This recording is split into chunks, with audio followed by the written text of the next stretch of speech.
د خیبر پختونخوا حکومت په مرسته ملکن ضلع کې جاری باسکټبال ټورنمنټ د خپل رنگینو سره پای ته ورسېدو.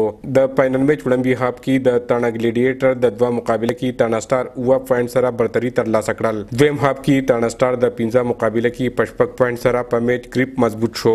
همدارنګه په دریم هاف کې د تاڼه سټار لخوا 6 پوینټونه وشوه چې په جواب کې تاڼه ګلیډیټر 8 پوینټونه وکړل.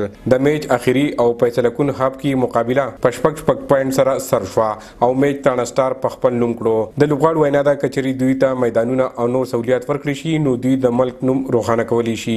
د زنګ تانې په سطح باندې چې دی نو درې څلور ټیمه دی خو موږ ته یو ګراوند هو نشته.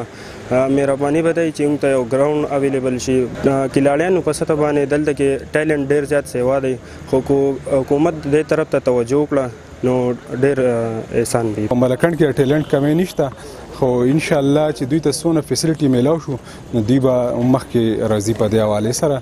نو زه د ډسټریکټ اډمنسټریشن په بیا باندې یوت افسر صاحب ته او سپورټ افسر صاحب ته وایم چې یاره د خپل ایفورټس چې دی د کلون لپاره بالکل ډیر زیات کی او آینده هم داسې قسم ټورنمنټس ارینج کی. ډسټریکټ اکاونټ افیسر فضلی جبار د میچ مشر ملما وو چاچی په کامیاب لوبغاړو کې ټرافي شیلډونه او نقد انعامونه تقسیم کړل. عمران زریاب خیبر نیوز بټخیلا مالکن.